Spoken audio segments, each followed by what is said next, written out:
The roofing industry is broken, and we've got the fix. At Hire a Pro, we help homeowners do the same thing a roofer would do when it hails on their own house. Own the project, delegate the tasks, and keep the compensation. But you don't have to take my word for it. You could ask Chrissy. Chrissy, how'd it go? It went great. You educated us on how everything worked, showed us behind the curtain, so to speak, and after our $25,000 roof was replaced, we walked away with almost $6,000 for the work we put in.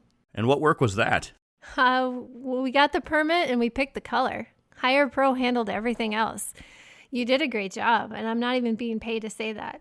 If anyone's listening and has a storm damage claim, call them. Don't hire a roofer, hire a pro. That's awesome. I appreciate the kind words, and I think you just made up our new motto. All right, Joe, you're up. So if insurance has approved your roof replacement, give these guys a call at 651-402-3400 or visit them online at hirea.pro. That's hire, and then put the dot there, pro. Hey, Garage Logic fans, Mishki here, slipping in ever so briefly to mention that I have a podcast that comes out every Wednesday and every Friday, twice a week now. The show is pretty much about everything you care about and are interested in and need in your life and want to know more about. I tailored the darn thing specifically to your liking. I tailored it to your loves, to your true passions. That took a long time. I'm spent. You know what I'm saying? Absolutely wasted. I am rolling.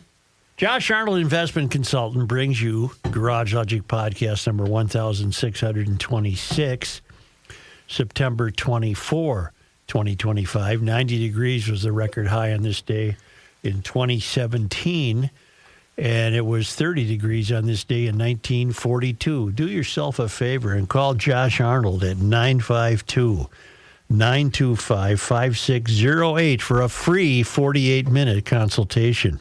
Hail the flashlight king. Hail you! And now, from the mayor's office above the boathouse on the east shore of Spoon Lake, it's Garage Logic with Chris Reavers manning Technology Corner, Kenny Olson from the Krabby Coffee Shop, John Heidt in the newsroom, and of course, the rookie.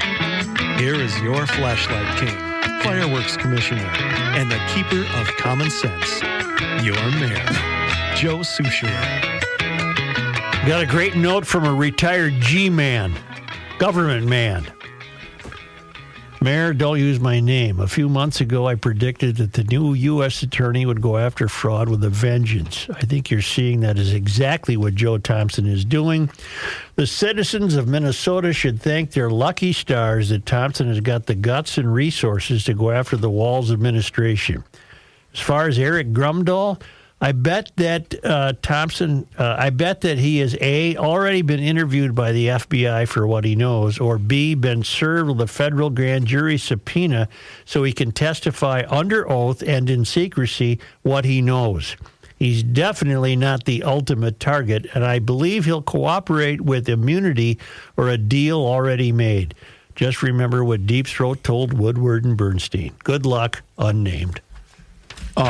I know who he is. Okay. I know who he is. Gotcha. I was unaware of this until yesterday, so forgive me because I know I'm the resident dum-dum on the show. I wish that wasn't the case. Well, Mike Fratelloni alerted me to the fact that there's a whistleblower rule in place where if you alert federal authorities, FBI, what have you, you get 30% of whatever is recovered. Were you guys aware of that? No. No. Are you suggesting that Grumdahl might be in for a taste here? That's what sparked our conversation on that show, is the fact that there's 30. So, in other words, if someone from the food fraud had come forward, they would have received 30%. I would like to offer $100 million. I'll take my $30 million. Our friend in Maryland, Krista, Kenny, you really stirred something up yesterday when you stupidly said that the council was ending. That terrified quite a few people. And then I corrected it on the air. So, hail the flashlight king. Hail you! Nope. Whoa. Why didn't he say it? Because he was insulted by your salutation. I've decided I'm put upon.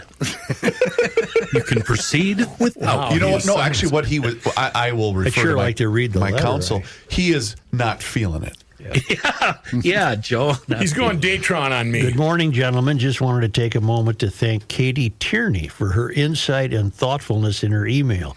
She was the one who wrote yesterday about the way anyone with a civility and a sound mind would handle what they feel about Charlie Kirk. Okay. Right? And then we countered that with the guy at Mankato who was the opposite of that. Right. Also, it was good to see you wearing your On Account of You Want to Know Why shirt underneath your quarter zip. Love it. Lastly, I often laugh at myself guessing that I am the only person who takes notes while watching your show. Wow. I'm attaching a pic of today's notes from about 10 minutes into the show. You'll notice that I exclaimed, "What?" when Kenny mentioned that the council was going to be ending. I would genuinely miss the banter and silliness that happen in between recording. It's those moments that I treasure. As always, keep pushing and pushing back. Love you all. Krista, living good from out in Western Maryland. Western Maryland, that's clear. The council isn't ending as far as I know.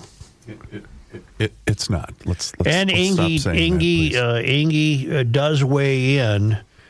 He did attend Nicole Mitchell's sentencing yesterday.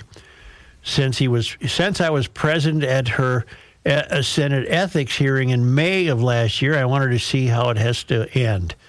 Mitchell had 3 lawyers present, though only one spoke. Maybe he was the one who fell ill earlier this month.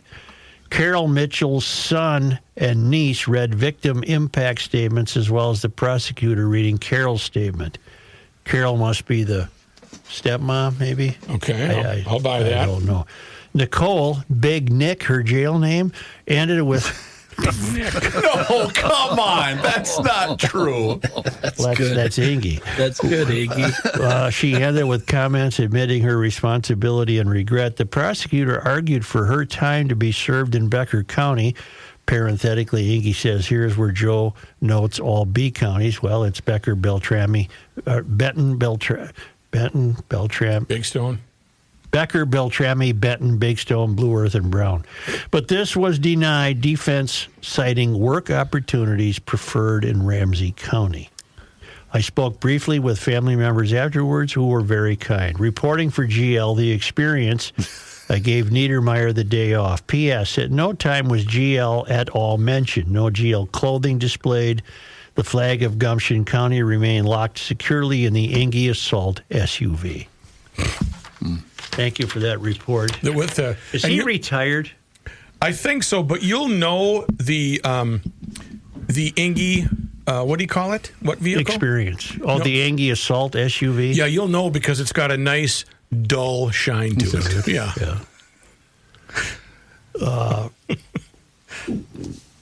Where's the story Chris printed me? Here it is. From Alpha News. Minneapolis councilwoman Robyn Wonsley faces backlash after saying Turning Point event threatened the safety of students.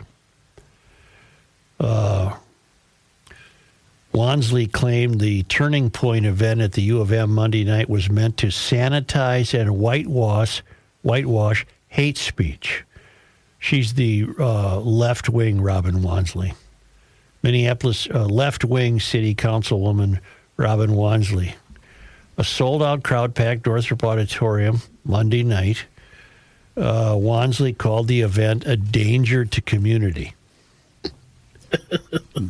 Tonight, University of Minnesota is hosting an event, a far-right conservative group founded by Charlie Kirk. This is an absurd decision by the university administration and threatens the safety of our students and community, she wrote. We have witnessed the university's silence and attempt to criminalize protests against genocide or workers' rights. But tonight, they are rolling out the red carpet for a group known for being racist, transphobic, Islamophobic, misogynistic, and more. Jeez. I really don't think so, Robyn. I've done some thinking about this on the Garage Logic Service Road of Life. Events like this won't help curry favor with the Trump administration. I don't know. Is she trying to curry favor with the Trump administration? All it does is demonstrate weakness. Tonight is meant to sanitize and whitewash hate speech.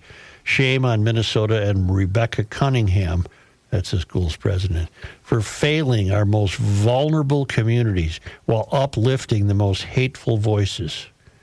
Wonsley also sent an email to constituents in her official capacity as a council member saying she was surprised that this event was still being held after Kirk was assassinated. I want to recognize that this event stirred deep anxiety among many Ward 2 residents. I bet it didn't. I just bet it didn't. You don't think there was a hue and cry? There is widespread documentation of the hate speech Charlie Kirk and Turning Point espoused, and understandably, members of the community had safety concerns about the presence of Turning Point supporters on campus and whether they would wander into our surrounding communities. God. Holy Wow. mackerel. Wow.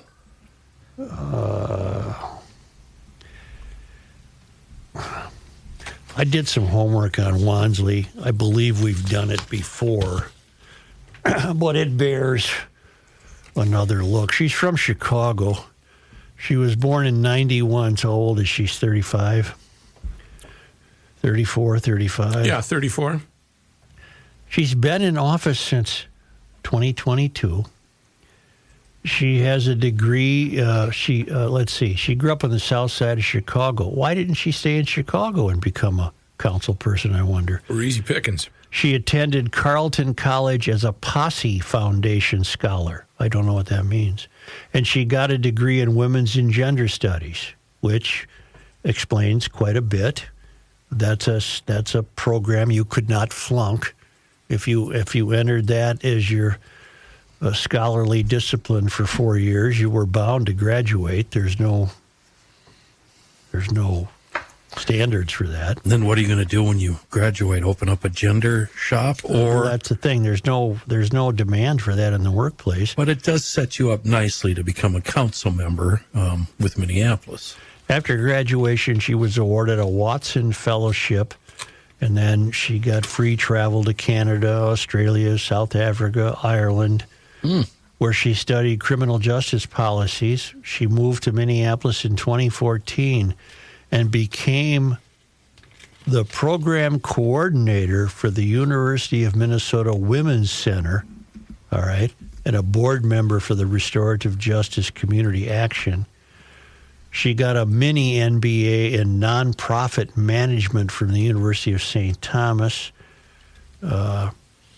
Then she started a PhD program conducting research on housing and racial disparities in the Gender, Women, and Sexuality Studies Department. Wow. Let me compose myself.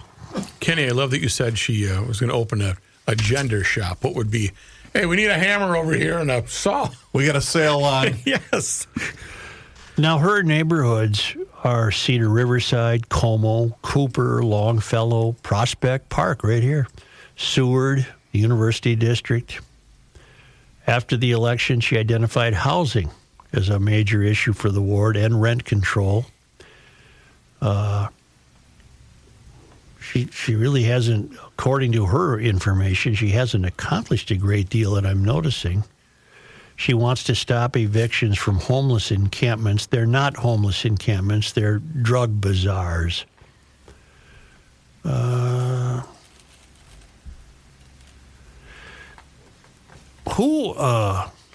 First of all, I don't believe anyone in her district was worried that Turning Point USA was going to be here. I think if you're a Mysterian, much of what Charlie Kirk said could be construed as antithetical to your beliefs. Right. So I found myself wondering, what is it that would compel someone like Robyn Wonsley to get to the point where she thinks the presence of Turning Point would constitute a danger? And I came up with basically what Kirk believed in or advocated was, a family with 2 kids and a dog and a picket fence and a job and they went to church on Sunday, and they paid their bills and followed the law. This must present a danger if that would be completely opposite. As silly as my analogy is, the house and the picket fence and the two kids and the dog, I suspect that will never be Robyn Wonsley's life. Well, the intact nuclear family with the home, a picket fence, a dog, two kids, going to church on Sunday, paying your bills and following the law. I'm sure she follows the law, and she probably pays her bills. But is that what they feel is a danger? Yeah. What you described there was the American dream: buying a house, forcing the equity, upward mobility in your career path, making more money, saving more money, retiring at a decent age. The American dream. That's what she's against. She's been protesting it her whole life. Okay, and if you apply the logic of the mystery to her views, it must be that she considers, and Robyn, you're more than welcome to join us on the air. I really doubt if you would, but I would love to have you. What she must believe is that the achievements of those benchmarks, family, a dog, a couple of kids, the picket fence, a job, those would be the result of oppressing someone who doesn't go that direction. I believe she looks at the world with the view of oppressors and oppressed. She did. She said it in that piece you read to us earlier. Yeah. I don't know if she used the word oppressed, but she made an allusion to it. So she looks at she has a very unjoyful look at the world. She very little joy expressed. She must believe that everything is the result of oppressors still running the show, and that she's fighting for the oppressed, which I find hard to believe that she would think most of the people in those neighborhoods she represents are oppressed. Right. They have families, they have homes, they have jobs, they pay their bills, they have kids. Prospect Park, Joe. Yeah. And yet they continue to vote for this kind of person who has absolutely no interest in running the city. Right. Zero. Right. She has only interest in her corrupting ideology, which is that everything's terrible. And it's terrible The sky is because falling. so many of us are oppressed. I don't know why you people would vote for her. She doesn't do a thing for you.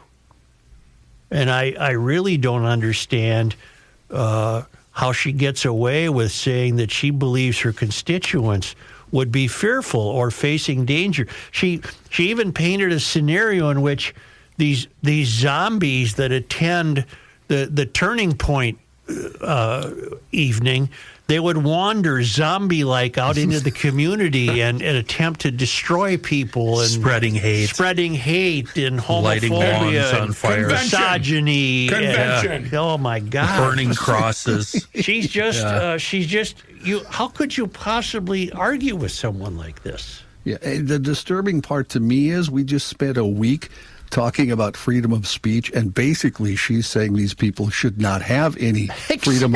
Whether I agree or disagree with them, she says they should not have the freedom to say what they think. To the point where she believes their words are dangerous. Mm-hmm. It's just a shame. It's just a shame that these once great cities have fallen into the hands of such distorted thinking. And it's all based, and they're seeing it in the failed academy, basically has as its core value making sure people are oppressed, and that is the result of evil oppressors that we're out to dismantle. And so it just boils down to that, the oppressed and the oppressors. She's a communist socialist, a left-wing communist socialist. About that, do they have some sort of thesaurus that they go to, maybe a socialist thesaurus, where they look up Republican and the word Republican, and they get all the racist, transphobic, or they look up the word conservative, Islamophobic, misogynist, because I have to kind of doff my hat to her for trotting out the ridiculous terms that she uses to describe conservatives. Well, we could go with communist for her, communist, socialist, anarchist, racist, anti-Semitic, anti-American, pro-Hamas, supporting terrorism, advocating underachievement, pro-class warfare, hate-mongering, fomenting lawlessness, instigators, propagators, fostering violence, funding hateful sentiments, and inciting unpeaceful protest. You should write the GLers thesaurus, words we can trot out. Well, I told you last week, we've been sitting back and just taking it when all the people that the Mysterians don't agree with, they're called left wing. We have to start calling them what they are. Yeah. She is a left wing, anti-Semitic racist, anarchist, and she foments lawlessness. Foments, what a great word. It's almost like someone should come up with the manual for the rules. How to be a leftist? Yeah. But gee whiz, I'm unaware. Now, I'll take everything back. Can anyone, were there even, did anyone get hurt Monday night? Not that I'm aware of. There was a shooting in Dinkytown. Did that have anything to do with Turning Point? They had no idea. No. That was just your basic everyday crime. We marked that a category B. Did the people who attended wander stiff-legged and zombie-like out into the neighborhoods? I don't believe so. Oh, I bet they untucked their shirts on the way to the car. The ladies loosened their bra. They went home. They had a snack, watched a little TV, and went to bed. Okay. Because, boy, the way it sounds, she was extremely fearful. How many had to take time off from their JOBs to go to that violent protest? It's oppressive to have to work, Kenny. It's oppressive. No one should have to. Yeah. Everyone should be handed something. As a radio guy, I believe that's true. Yeah, I know. Somebody's got to pay the mortgage. Got to get that paid. Here it comes again next month. Not if the mystery wins. There'll be no mortgages. We'll all get our little... That's what Obama promised us. Yeah, 600 square feet. Chris, you and I are on the same page. That's exactly I forgot about that. That soundbite. If my computer was working, I'd play. Now I don't have to pay my rent. I don't have to buy food. No. Put gas too. Put gas in my car. Put gas in the car. What's her name? Peggy Joseph. Peggy Joseph. Yeah. Are we on the road to becoming California? The center of the American experiment wonders. Are we? I don't think we're on the road. I think we're on the doorstep. We're neck and neck. We're fighting with Illinois to overtake California. Join the center of the American experiment on Friday, October 10, at the Omni Viking Lakes Hotel in Eagan. Which we learned has lakes. Yes. For an evening with Michael Schellenberger, author, journalist, and California truth teller. Schellenberger sounds the alarm on failed policies around crime, homelessness, and environmental extremism. How about fiduciary responsibility? And warns Minnesota not to follow suit. Michael, you might be a little late, but we're going to be anxious to hear how you handle that and tell us, because we're definitely on the road to becoming California. The Center of the American Experiment events are lively. There's a reception on this occasion. There's beautiful views and a powerful message that matters now more than ever.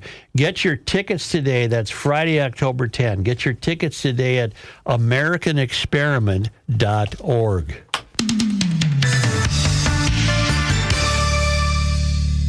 Football is finally back, and Underdog is the best place to make picks and win money all season long.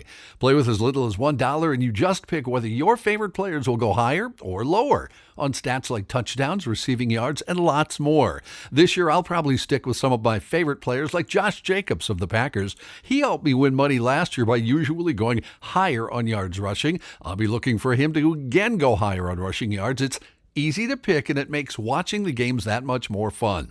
Download the app today and sign up with promo code GARAGE to score $50 in bonus funds when you play your first $5. That's promo code GARAGE. Millions of fans have already won billions making picks on Underdog. Will you be next? Underdog. Promo code GARAGE. Make picks. Win money. Must be 18 plus. 19 plus in Alabama and Nebraska. 19 plus in Colorado for some games. 21 plus in Arizona, Massachusetts, and Virginia, and present in a state where Underdog Fantasy operates. Terms apply. See assets.underdogfantasy.com/web/play and get terms _DFS_.html for details. Offer not valid in Maryland, Michigan, New Jersey, Ohio, and Pennsylvania.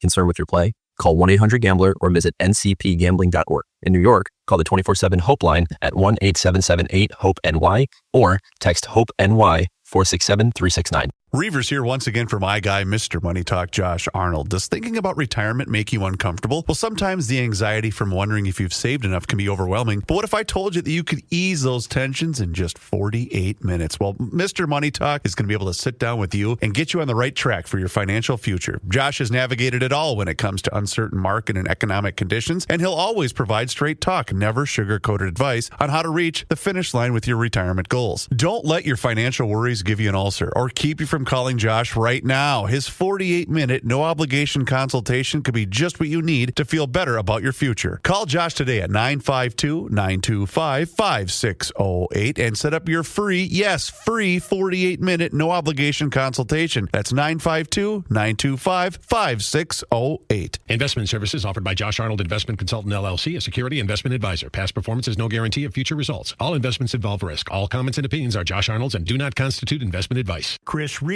is a paid endorser. Did I split the uprights there? Yeah. It's the end of the world as we know it. It's the end of the world as we know it. It's the end of the world as we know it. And he feels fine. Joe Souchere.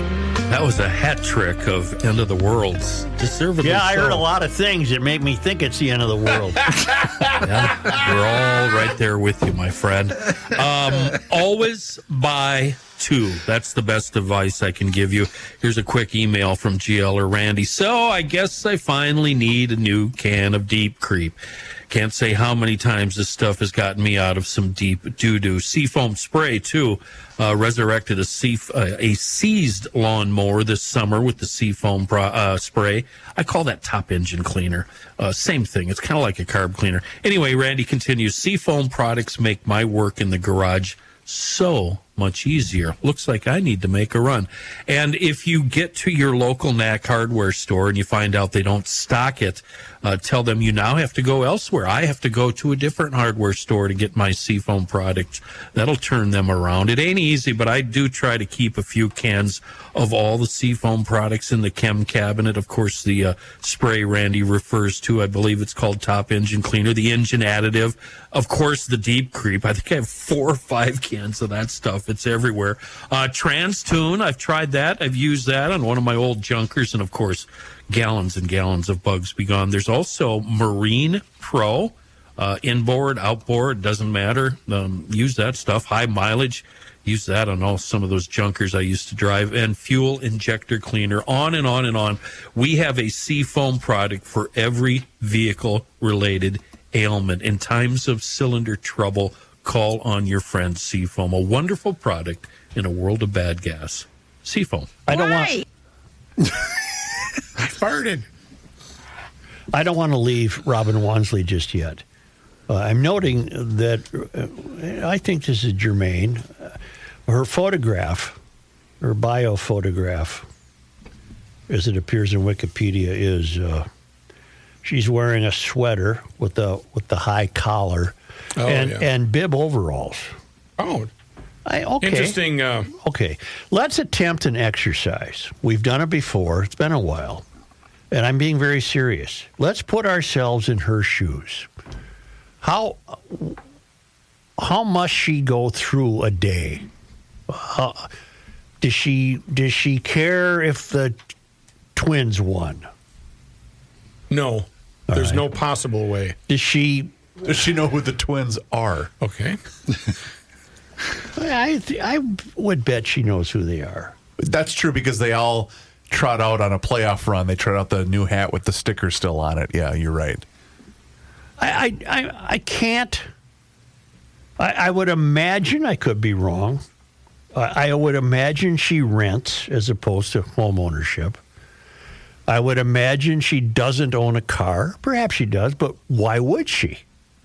She's not going to. She's not going to. Do you think she would like to have a car because Saturday she's planning a trip to an apple orchard? I'm not being facetious. Yeah. No, it's a first-year Prius. What's that? About 15 years old now. Yeah. It's one of the first year they made the Prius. No, I like Jeremy. Or she just borrows Prius. Or does maybe our car. She uses those rental cars. Yeah. But would she go to an apple orchard and bring home an apple pie and some apples? I see that as too much walking for this gal. Maybe if she could get a scooter. Because that... You know what I mean?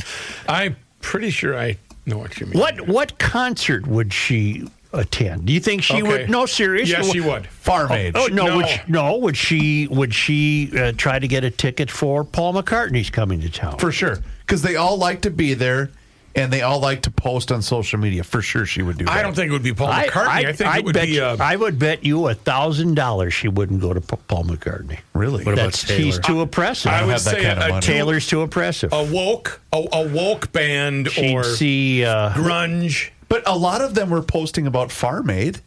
Right, Oh, because that was charitable. I know Pink has been on a social media rampage this week. She would go see Pink. She might. Okay. Let's stop this exercise. Metallica. I doubt it. I doubt it mightily. Right. Melissa Etheridge. Probably. Okay. Yeah. Lilith Fair. Yes, Lilith Probably. Fair. With your brother Paul. Yeah, he'd be the only one there. The only guy. The only male. Vagina monologues. Yes. With Rookie. Is there a comedian coming to town? Would she have seen Nate Bargatze? No. He is clean. Yeah. And he is a cracker. That's right. Kathy Griffin. Yes. Yes. Probably. Is she working? Well, that I don't know. Can she get a job? Well, whatever. It just... I think what you're hinting at is community involvement, engagement that is a real community, not just the small community she hangs out with. Community early on in the show got the foghorn because community has come to mean a group of people who gather together for the purposes of being victims. Yes. That's what a community is. That's how far left-wing communist Robyn Wonsley means when she says community. It's a group of people who have come together to practice their victimhood. And she looks out over her Ward 2, and she must see victims, all of whom were fraught with fear that Turning Point was in town. And now they've come and gone, and I'm unaware of any dust-ups, any kerfuffles, except for the zombies who wandered into the neighborhoods. We don't know. They might have gone in there and stolen your cat or something. She does represent a small portion of, a major portion of Cedar Riverside on the West Bank. Yes, she does. Yes, she does. I want to bring up the Robbinsdale schools for an important reason. For you listeners in Antarctica, Robbinsdale is a first-ring Minneapolis suburb. And they've been making newscasts right and left pretty much for the last year because they have incredible budget problems. Right. And now it's come to perhaps having to close schools or building a new high school to rebrand the district. They have a new 40-page Reimagine Robbinsdale. It's a 2030 vision for the 2030. It's been prepared by a group of a few dozen community members, current and former students, district staff, and the goal is to set Robbinsdale schools on a path forward to address issues facing the district. Well, the main issue that was facing their district was this incredible according to the report, in the next 10 years, more than $215 million in maintenance is needed for the Robbinsdale school buildings. $215 million over the next 10 years. $76 million being considered urgent in the next 2 years. And it occurs to me that in addition to the failed academy being failed ideologically, they're failing at just some of the normal responsibilities of adult life. How do you stop reading my mind? How do you let a building go to the urgent or buildings? How do you pay so little attention or have such casual awareness of that suddenly you need $76 million and your budget has been so improperly done that you don't have the money? Well, A, who's doing your budgets? B, what makes you think you can continue to come to the taxpayer every time your mistakes become public? Every time your mistakes become public, you come to the taxpayer and said, our children deserve this money, and we must raise your property taxes in order to raise the money. What they never conclude the sentence with is, we have to raise your property taxes in order to raise the money that we've completely ignored, forgotten about, or not taken into consideration. Because we have poor budgeting, we have poor planning. How can buildings need $76 million worth of correction in the next 2 years? If you have been taking care of business, this wouldn't be the case. No, and they cited urgent is the $76 million? That's right. That's the word that gets me. And maybe it's a part of allocating funds, because in the normal, everyday, blue-collar guy, like, for instance, one of my buildings needs sidings, the other one needs soffits, we got shingles over here, and you attack those kind of what you can afford year to year. If I were going to do them all in 1 year, I'd be just like Robbinsdale. Well, and you don't get to go to your neighbors, knock on their door, and say, I need $722.59 from you. Yeah, you don't get to do that. There is that. And they'll say, why? Well, I budgeted poorly. And I have a shingle problem and a soffit problem and a siding problem. And unless you help me, my building's going to fall down. Do you think speculating here that the maintenance guy has come to these meetings before in the school and said, look, the sidewalk's crumbling out back, we got to fix that. And the powers that be goes, well, that's not in the budget, we can't do that. And then they do that for every little thing until finally the place is falling apart. Isn't that how it probably happens? Probably. Although that we're hoping that the maintenance guy does that. Right. It might be worse than that. Maybe the maintenance guy is in on the casual. Oh, Lord. You're really dark. going deep. Wow, Joe. You really surprise me sometimes. No. And it's not, I'm using Robbinsdale because they're in the news so frequently with this problem. But it's all school districts. It's St. Paul, it's Minneapolis, it's Robbinsdale, it's Chanhassen, it's wherever you are in the state. And what they get away, here's the quote from the superintendent of the Robbinsdale area. Her name is Terry Stalock. This is about our future. This is about what our kids deserve and not what our kids currently have. And I think those are both some of the decision points for the board and for this community, Stalock said. Okay, let me rewrite the paragraph for Terry Stalock, the super. This is about our future, which unfortunately we have ignored. This is about what our kids deserve, and we have absolutely not planned to give them what they deserve. We currently have let them down terribly because of our lax budgeting, our not paying attention to the fundamentals of our infrastructure. We just have ignored that to our great embarrassment and failure.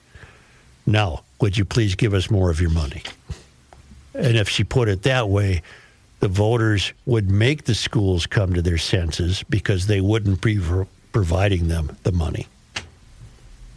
No one should be voting yes for these referendums. No one. Because what you're voting for is all you're doing is enabling the continuing failure. That's all you're doing. Because 5 years from now, if Stalock's not the super, somebody else will be in the super club, and they're going to come to you and they're going to say the same thing. Okay, then, meanwhile, I don't disagree with you, but Joe, how are they going to get those things fixed?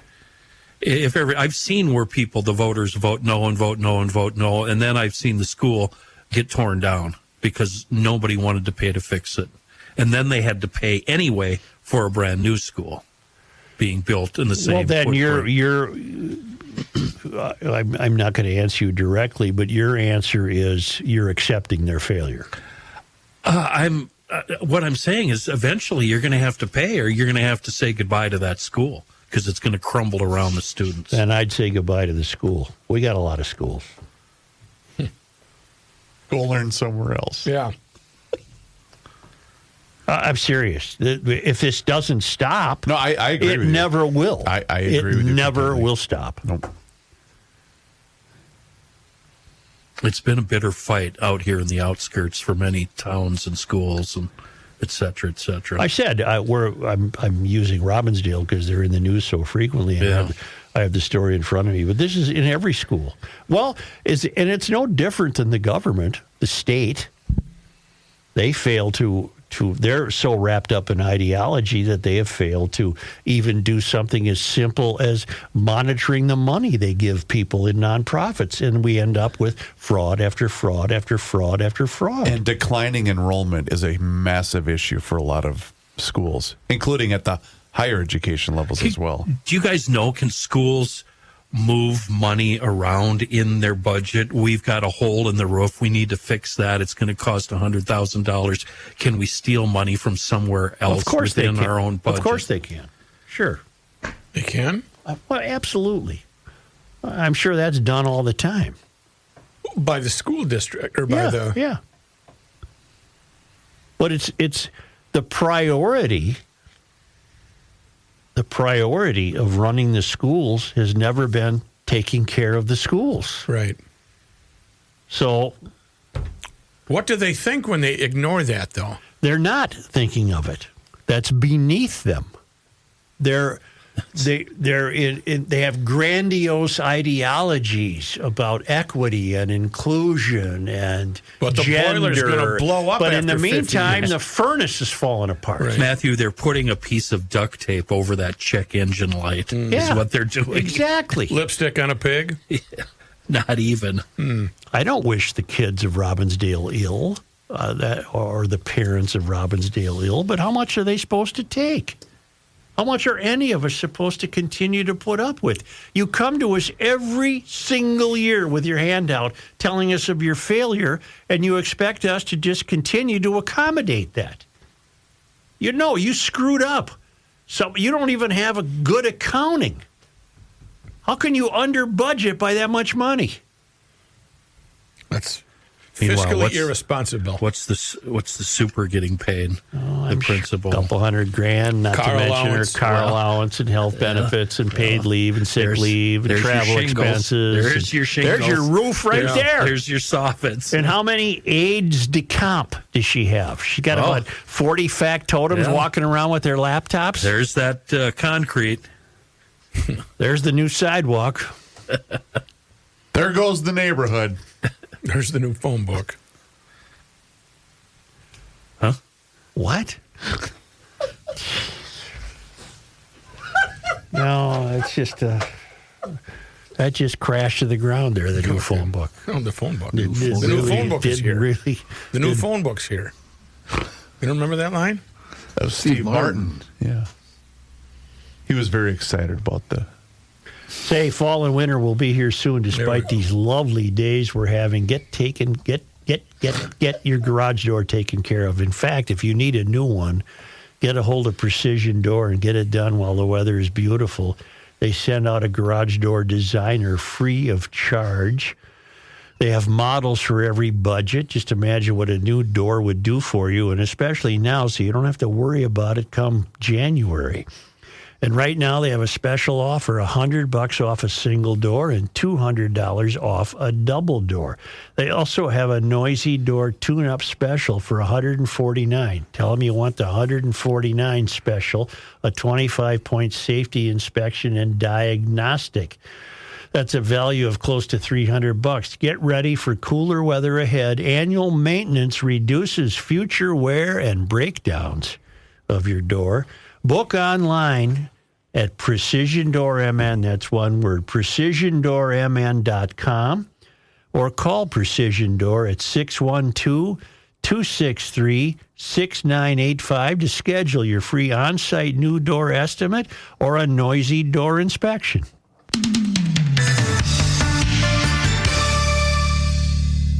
With a pencil, for crying out loud. The earth is not your mother.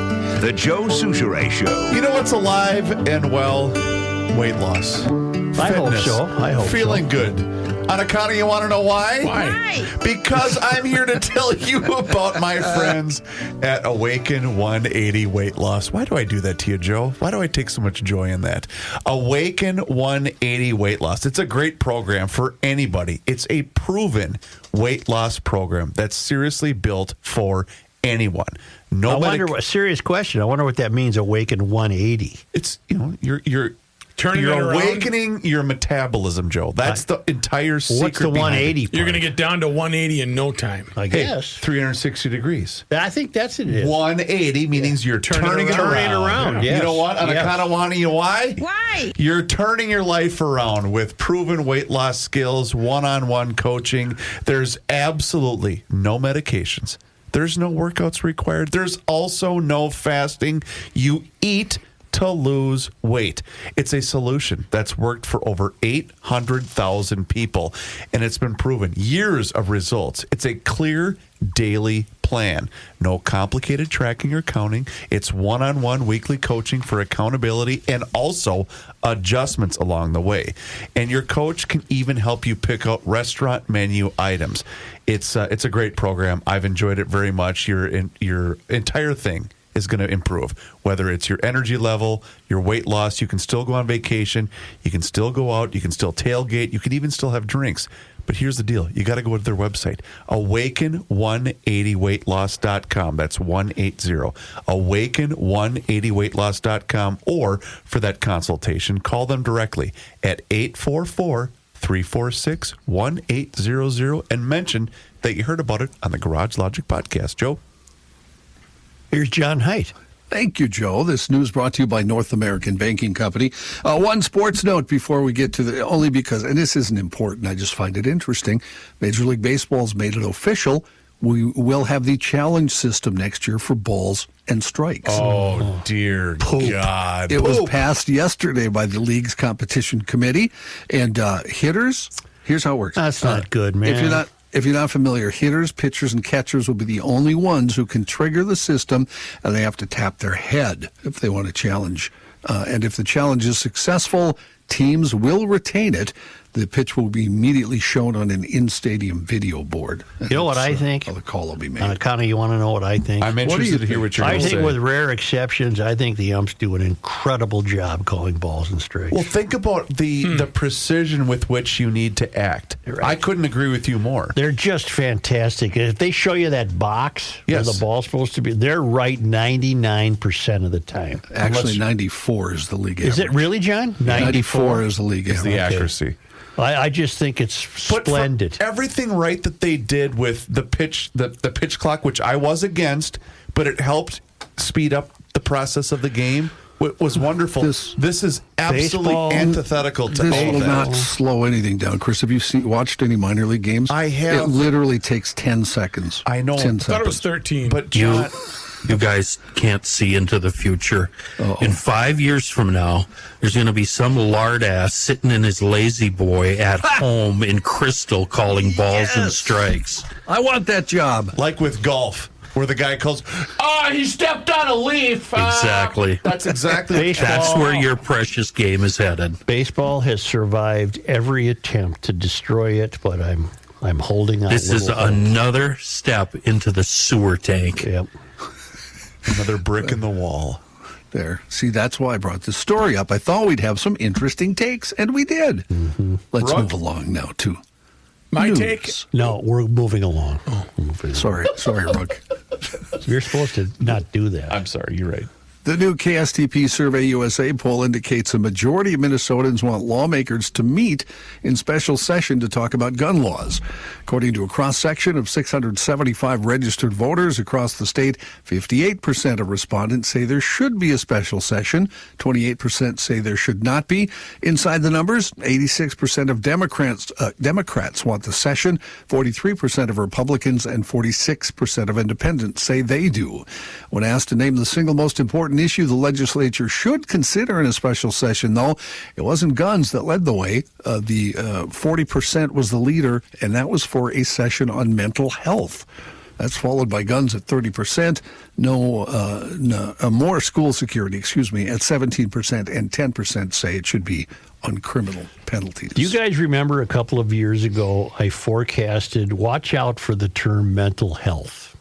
It's going to become more and more prevalent. Mm-hmm. And I'm aware that there is a need for being aware of monitoring that and being helpful. I'm aware of all that, but I fear it's going to be overcorrected.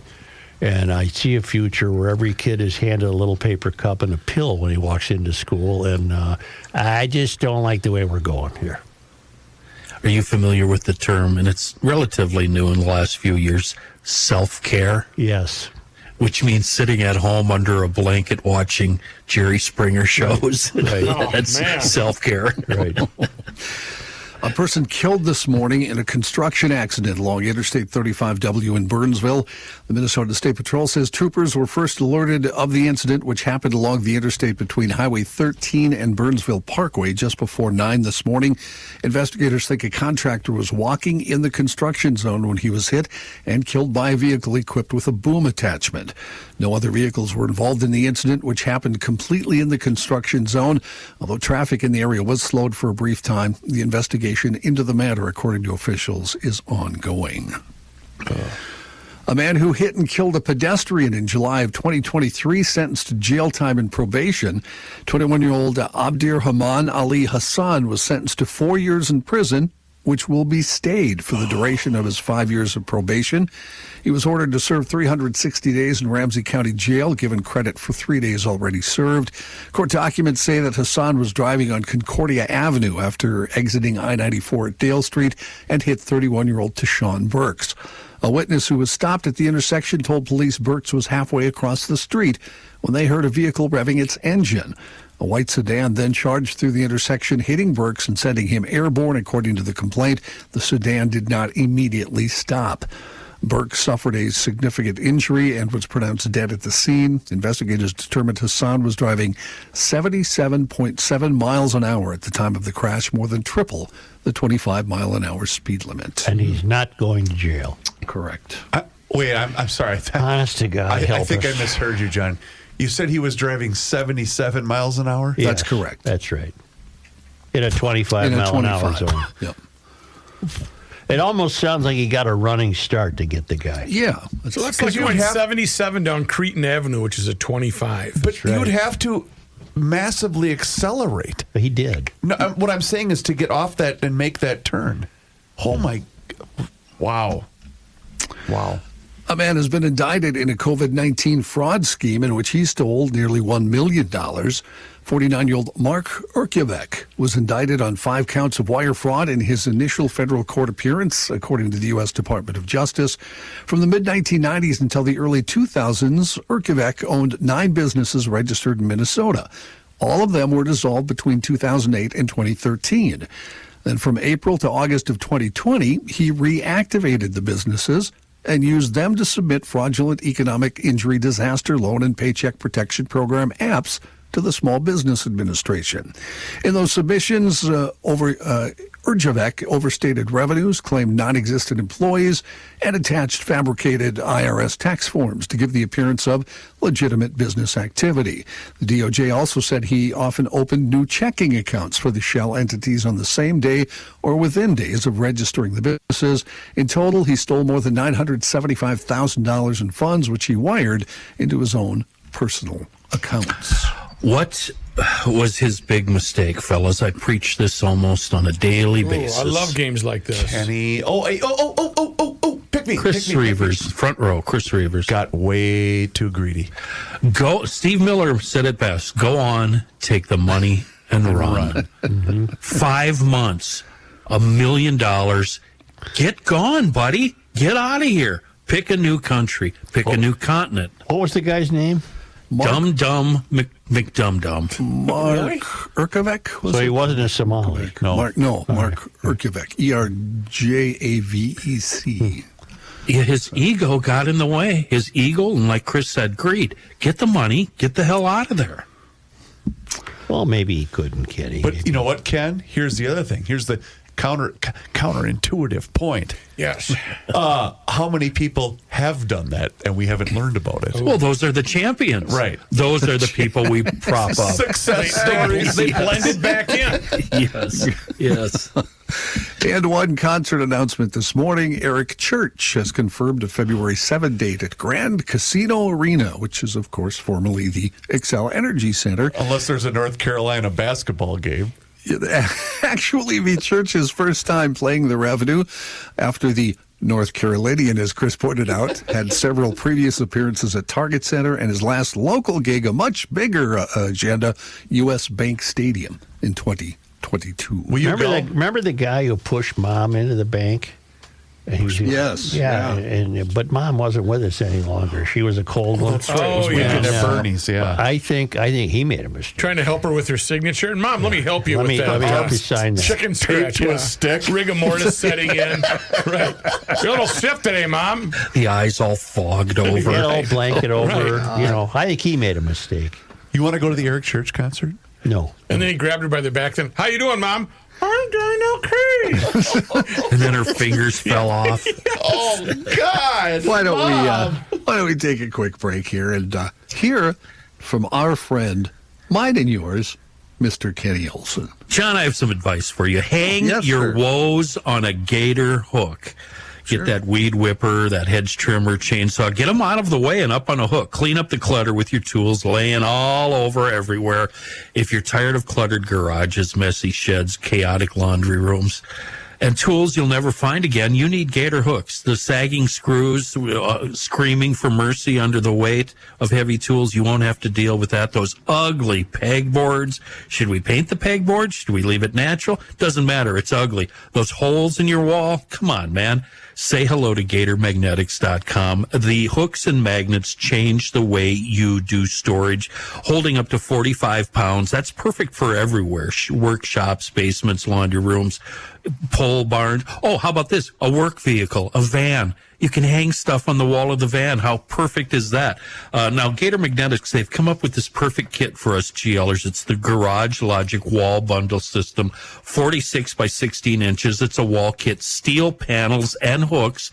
Just make sure when you order this, use promo code GL20. This wall kit is perfect for above your workbench or garage walls. Anywhere that has sheetrock or concrete, or anywhere that you can screw them right into the wall, find a stud, screw it in, bing, bang, boom, you're done. I got the GL kit with promo code GL20 2 weeks ago now, and I know I'm getting more. You know what else? Mike Schoonover also is now the proud owner of a couple of wall kits. He gets it. And once you try them, I promise you'll get more. They are so awesome and so helpful. Go to GatorMagnetics.com. Use the code GL20 at checkout. GatorMagnetics.com.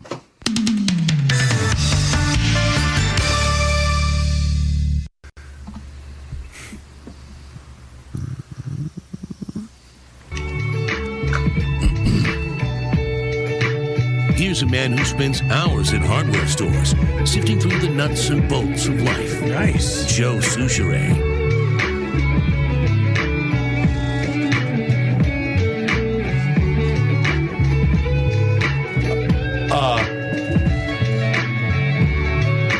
What did he record this with, Johnny? What do you mean? The sound is amazing. Well, I just recorded it with he's got a little, homemade studio. This is Dylan Heidt. Yeah. He did that yesterday. He's very bored because he's very sore and he hasn't been to work. So He's doing And that's the end of the video. Yeah, I should have told you 40 seconds it ends. So are we to hope for a long, what should we say? Yep, we should. Output of new material. We should say it, Rook. Hofferman Water and Connecticut is here for you and all of you GLers to help in... Hi, how are Let you? me do that for Hofferman Water Incorporated. And Connecticut. Here's the deal. Just go to their website, HoffermanWater.com. If you go on that website, you can book your appointment to have them come out for that free water analysis. And you should do that. Now is a great time. Fall is here. And now is the best time to get on the schedule to have them come up for that free water analysis. And like I said, go to that website, book your appointment online. And when you go to that website, you can see every single different water treatment system that they have to offer. Or you can just give them a call directly at 612-895-2440. Either way, get on that schedule. So they're going to come out to your place, they're going to test your water, and then they're going to give you this thing that's called a water score. And then based upon that water score, they're going to say, hey, dummy, here's what we think will improve the quality of your water. Either way, it's going to be an amazing difference in the quality of your water. They have done that for me. They will do that for you. Hofferman Water has been proudly serving the state of Minnesota for over 50 years. Please do me a favor and mention that you heard about them on the Garage Logic podcast. Thank you, Chris. In national and international news, story, not all the details are out yet. A sniper who killed 2 migrants and wounded several others in a shooting at a Dallas Immigration and Customs Enforcement facility has been identified as 29-year-old Joshua John, according to the Daily Mail. The bloodbath unfolded at the facility in the Texas city shortly after 7 this morning when the gunman targeted an unmarked transport van before killing himself. Multiple law enforcement sources confirmed the identity of the gunman as John, and ICE said in a statement that the sniper fired indiscriminately. The victims were ICE detainees. No law enforcement were injured in the shooting. Officials did say at a press conference this morning that one of the bullets found by the shooter's body had an anti-ICE message on it, saying simply anti-ICE. The gunman opened fire from an elevated position. It looked like it was the building right behind the facility, immigration attorney's office from the roof. Kash Patel said in an ex post, while the investigation is ongoing, an initial review of the evidence shows an ideological motive behind the attack. An about-face from President Trump. The president shifted his position yesterday on whether Ukraine should hold out for all the territory seized by Russia. He said on social media he thinks Ukraine is in a position to win it all back. That's a reversal from his long-held position that Kyiv would need to give up some of its territory to Moscow to end the war, like Crimea, which Russia annexed in 2014. But now, after, in his words, getting to know and fully understand the Ukraine-Russia military and economic situation, he said he thinks Ukraine, backed by the European Union and NATO, can win back all the territory. President also, in his message, called Russia a paper tiger in the Post. Trump met with Russian dictator Vladimir Putin in Alaska last month, seemed to indicate an agreement could be reached, but since the Alaska talks, there have been no signs that the Russian leader is willing to meet with Ukraine. Russia has ramped up its strikes on Ukraine, and there have been a series of incursions by Russian military aircraft into NATO airspace in the months since those talks. Hundreds of federal employees who lost their jobs in Elon Musk's cost-cutting blitz are being asked to come back to work. The General Services Administration has given the employees until the end of the week to accept or decline reinstatement, according to an internal memo obtained by the Associated Press. Those who accept have to report to work on October 6th after what amounts to a 7-month paid vacation. Chad Becker, a former GSA real estate official, said ultimately the outcome was the agency was left broken and understaffed. They didn't have the people they needed to carry out basic functions. In the past 3 months, numerous government agencies have hired back people who were originally let go by DOGE. I just thought of something. Mm-hmm. When you study women's and gender studies, or you're a board member of the Women's Center and a board member for Restorative Justice, and you imagine creating a PhD based on housing and racial disparities in gender, women, and sexuality studies. Oh, boy. All of those, this is Robyn Wonsley, all of those, it seems to me, are oppressed and oppressor. In other words, the only thing she's ever concerned with are all of the people or entities she imagines to be oppressed. There's no other side to it. So therefore, she comes to the city council, and it stands to reason that the only thing she knows is the study of oppression. Mm-hmm. That's all. If she were going to take out a commercial ad to air on local radio... Did I say Robyn Wonsley? I'm sorry. The left-wing communist anti-Semite Robyn Wonsley. Now I know what you're talking about. How would she word that ad if she was looking for oppressed? Are you oppressed? Are you feeling ignored? Has life trod all over you? No. Is your life just plain shit? Wouldn't be that complicated. If you're a woman or a black person or a person of color, just get a hold of me because you're oppressed. We'll take anybody. Yeah. Joe, we got to fill 30 seconds with this ad. We can't be that simple. That's 5 seconds. Yeah. Come on, man. The man accused of attempting to kill then-presidential candidate Donald Trump at his West Palm Beach, Florida golf course last September was found guilty yesterday. A 12-person jury convicted 59-year-old Ryan Ruth of all charges, including assaulting a federal officer, possessing a firearm as a felon, and attempting to assassinate a major presidential candidate. Shortly after the verdict, the would-be assassin, who had been representing himself in the case, grabbed a pen off a desk and tried to stab himself in the neck before marshals removed him from the courtroom. Prosecutors presented evidence that he had spent weeks planning the attack, positioning himself between bushes and aiming a rifle at Trump from about 400 to 500 yards away. Although he didn't fire a shot, he faces life in prison and maintains he didn't intend to kill anyone. Ruth also says a state trial where he's pleaded, a state trial where he's pleaded not guilty to charges of terrorism and attempted murder. Is your landlord a Caucasian? Does he occasionally humble you by asking you to sweep the stoop? Has he raised your rent in the last 10 years? Contact me now. I'm studying this. Yeah. My name is Robyn Wonsley. I'm a far left-wing radical Marxist. Now you're thinking like a copywriter. Right. Exactly. Right. I have a question about that pen the guy tried to stab himself with at the Trump? Yeah. Those pens are stab-proof. Seriously? So you wouldn't be able to stab me through the heart with a pencil? That's exactly. I'm not telling a lie here. Like a silly straw? It must collapse or something because it said the pens are designed to prevent what he attempted to do. Well, I have a question about that because when I was reading about it this morning, here's the deal. He probably knew he was going to be guilty. Mm-hmm. He was representing himself.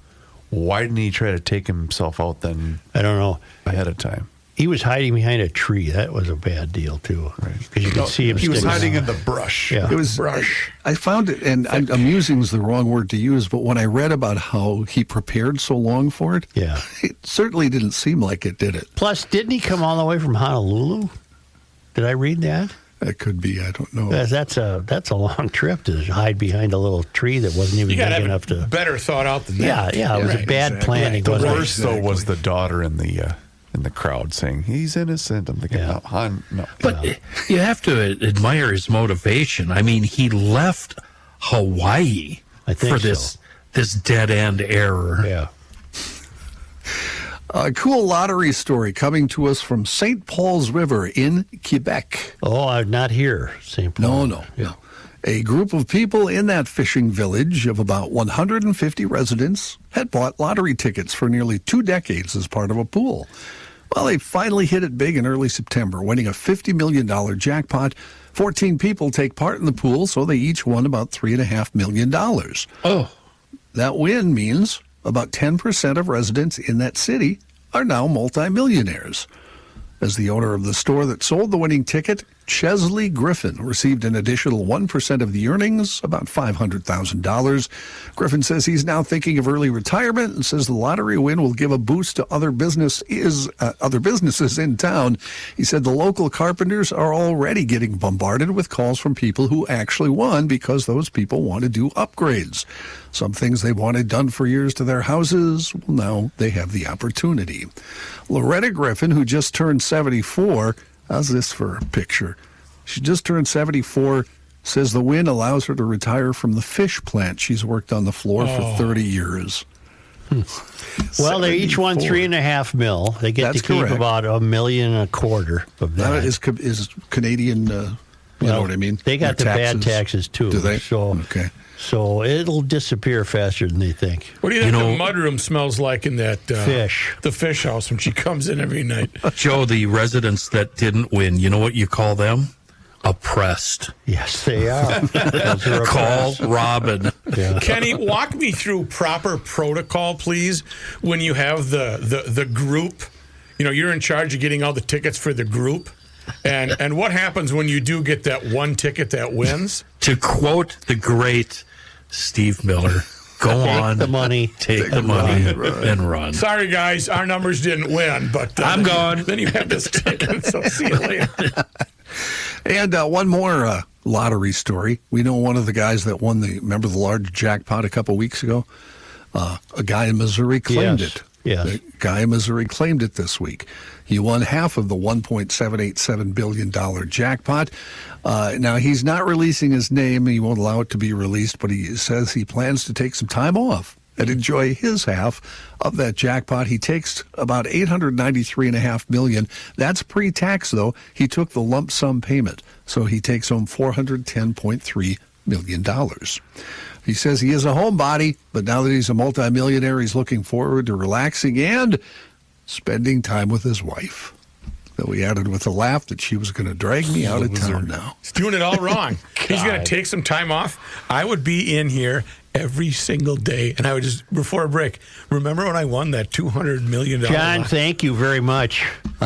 Extra is ordinary. Extra is ordinary in Sioux Falls. Just look at the numbers. It's a business-friendly tax environment with no personal or corporate state income taxes. Sioux Falls is growing. They have a large and vital and well-educated workforce. The cost of living is low. It's centrally located. They've got a great industrial park system, so your cost of doing business is low. Contact the Sioux Falls Development Foundation. They'll provide you with the resources that will allow you to stop searching for a perfect business site and start growing in Sioux Falls. #1 best small city in the country for business and careers, according to Forbes. And the Tax Foundation says the #2 best state business tax climate. As I said, no state, corporate, or personal income tax, no inheritance tax, and no limits what your business can achieve in Sioux Falls. Find out everything you need to know at Sioux Falls Development, one word, SiouxFallsDevelopment.com.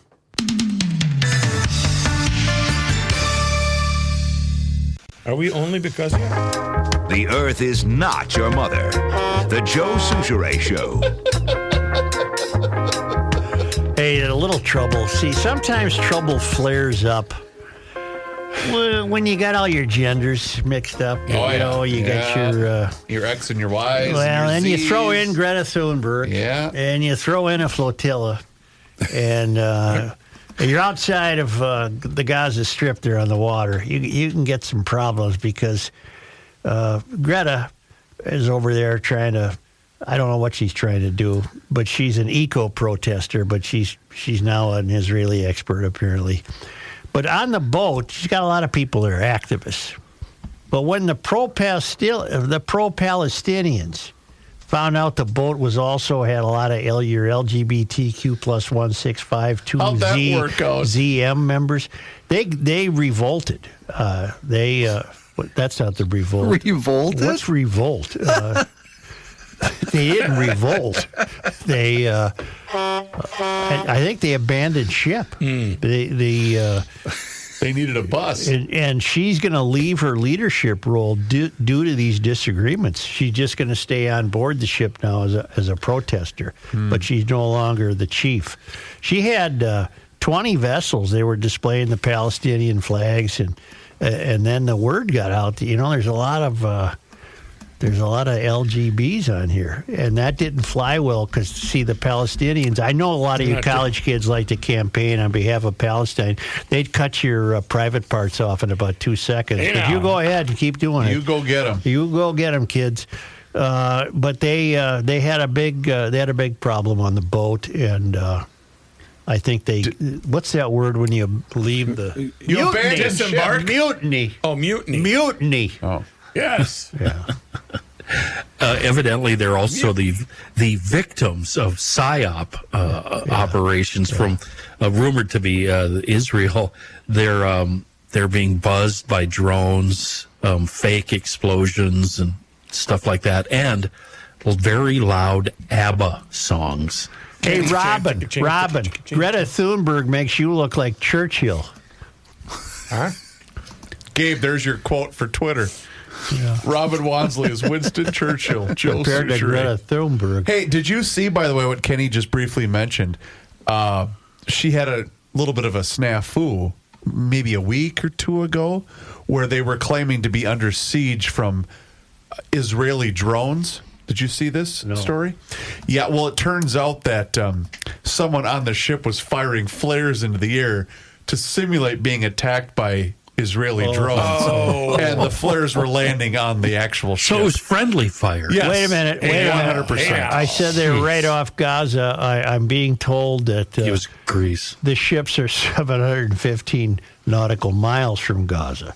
So they're basically just floating around out there. So from here to There's St. really Louis. nobody to hear them. Or Doesn't that kind of sound like spring break? It does. International waters, anything goes. You're fighting the good fight. You go get them, Greta. Nobody's had a shower in 3 weeks. It's all dirty. God.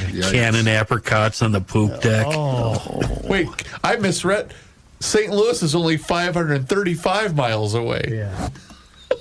Once in a while, maybe a whale surfaces and they see. They shoot a flare at it. We're being attacked by whales. Only because they come to us all the way. Attacked by Only whales. because they come to us all the way from Barcelona, Spain, where the traveling Lymans are holed up. Worldwidewaftage.com. Well, it was on this day. Joe, today is September 24th. Well, it was on this day in 1848, photographer Edward A. Bromley was born in New Haven, Connecticut. Considered the first regular newspaper staff photographer in the United States. Bromley was connected with the Minneapolis Journal and the Minneapolis Times and emphasized the importance of photographs in illustrating news stories and chronicling historic events. Now, this is a new one to me. I don't remember this from previous years. He died in 1925, Ed Bromley. On this day, September 24th. in 1867, in the first ever state baseball championship, the St. Paul North Stars beat Hastings Vermilion 43-35. Come on. Boy, that was not much pitching, was there? Pitcher's duel, yeah. On this day, September 24th. September 24th. Yep. excuse me. On this day, September 24th. in 1886, Dr. Justice O'Hage performed the nation's first successful gallbladder surgery at St. Joseph's Hospital in St. Paul.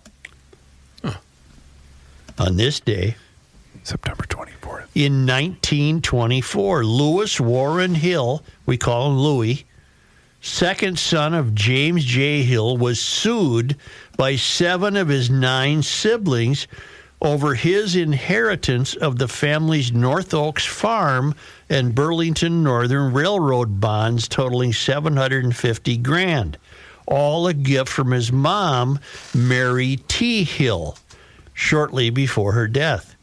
The allied siblings alleged that their mom was not of sound mind and that Louis had intimidated her into bequeathing the legacy. Ooh. The suit was eventually dropped because it could be proved that Mrs. Hill was competent when she made the gift.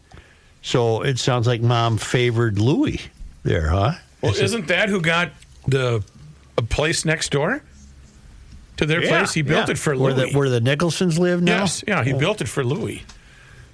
My school was, I think, a Hill donation, wasn't it? It was from Mary. Hill High School. Yep.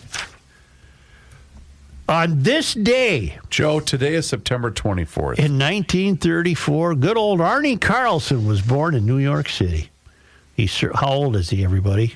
What year? 1934. 53rd. 91. We haven't had Arnie on in a while. Arnie, good for you. Arnie served as the state's 37th governor. Among his achievements was an initiative solution to the school voucher issue, a $1,000 per child tax credit for families earning less than $35,000 a year. And he was so fiscally responsible that he stopped the gubernatorial pension, even though he got the last one. Oh. Yes. That was told to me by a former governor. On this day. Why? I didn't get mine. On this day. September 24th. In 1963, President John F. Kennedy spoke at the University of Minnesota at Duluth on the subject of high unemployment in the northern Great Lakes area, where joblessness was about twice the national average, which meant that they had to fly Air Force One into that Duluth airport. But back then it wasn't a 747. Probably a DC-10. How many more appearances did he make before? Well, probably a few, but you're catching on here. This was a little more than about 2 months before he died in Before Dallas. the Cubans took him out. Or the Vietnamese. Or Lee Harvey Oswald. CIA. See, Harvey Oswald had nothing to do with it. Right again, Harvey Joe. Oswald. It was a Boeing. What did I say? C. Harvey Oswald. That's right, John. C. Harvey Oswald had nothing to do with it. You're right. Lee Harvey Oswald Right. did. His The brother. Germans bombed Pearl Harbor. It was a Boeing 707 in 1963. Thank you. Yes. Thank you. Sports disappointment history on this day. You're talking September 24. Oh, I remember this one. 2002. What did Randy Moss do on this day? Oh, is this when he ran over the traffic cop? Yep, he hit a traffic cop, and then pot was found in his car. And He then had weed. No, He got weed. His best line ever. When he said, Randy, you got fined $10,000 by the NFL. I shake my D at $10,000. Yeah. And then he also said I shit 10 grand. Like, really? Didn't he end up going banco, too? Oh, no. He's actually doing very well. I think he's deep down. He's awakened 180. He's turned it around. I think deep down, good. he was always sharper than we thought. Yes, he was. Yeah. In fact, 'cause he owns a couple of businesses, Ken, and his broadcasting career is going pretty well. Remember when nice. he ripped the hell out of Tanucci's food? dog I food. wouldn't give this to my wouldn't dog. feed Matt Burke's trying to go, Randy, just let it go. It just. Yeah. He Which was survived good cancer. food, by the way. Yes. Yeah, it was good stuff. Randy had cancer. He had jaundice eyes, and somebody said, hey, you got to go. And he went and fixed the cancer, and now he's turned his life around. He's big buds with Neon Dion. On this day, in sports disappointment history, September 24th. 2011, Noted. the Gophers lost to North Dakota State 37-24. Oh, that's right. I take it that's a disappointment because North Dakota State would be a lesser program. There you go. FCS, what's that? We're FBS.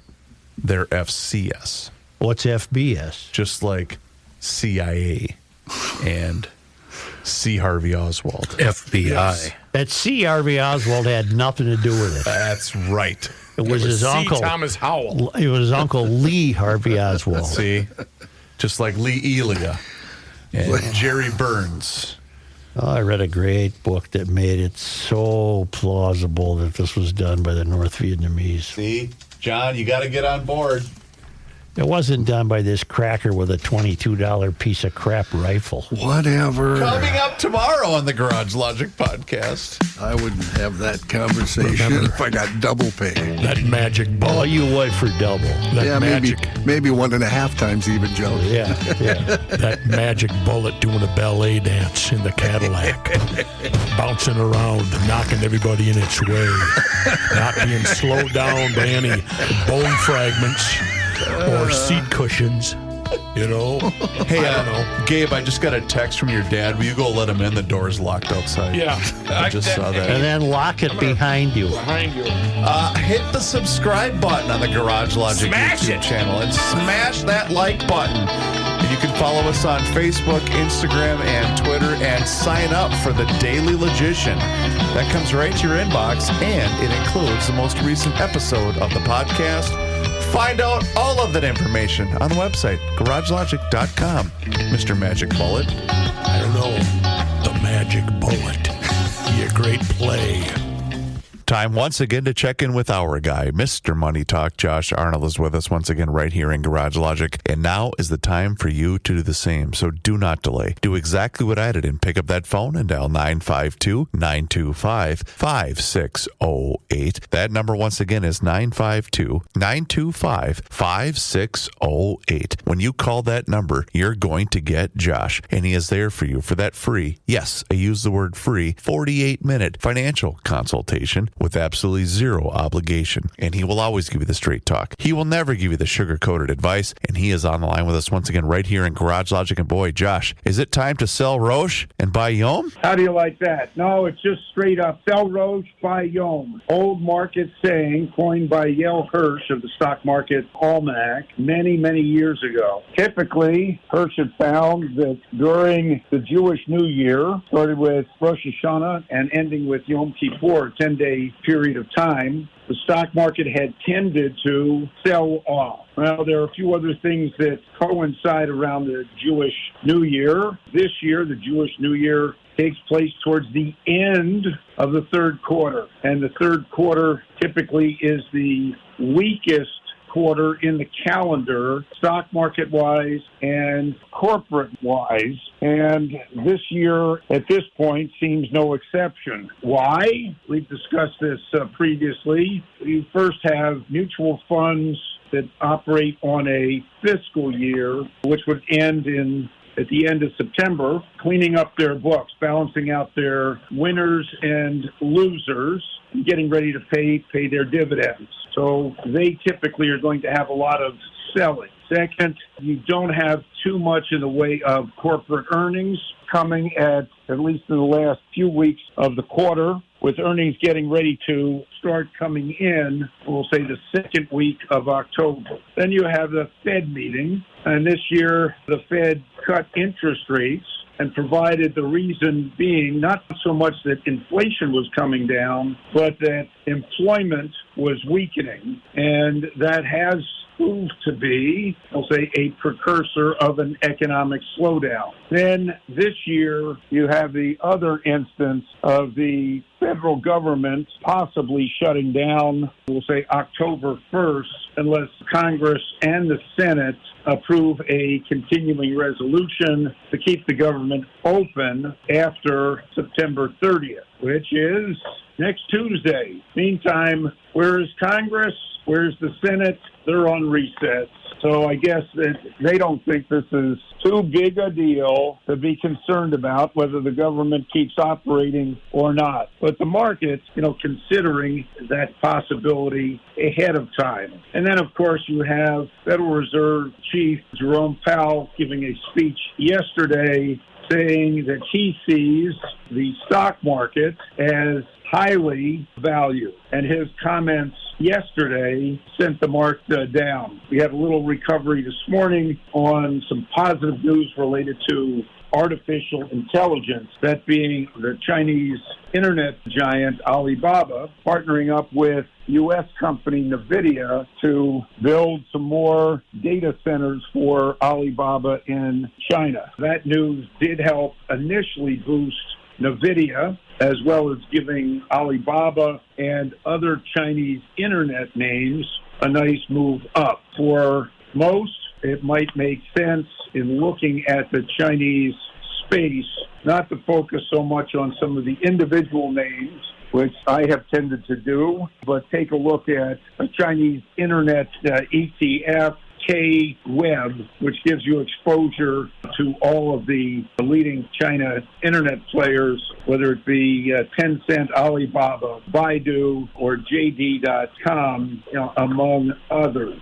China is today, and has been in the past, a leader, we'll say, in internet activity, and that would definitely lead them to artificial intelligence.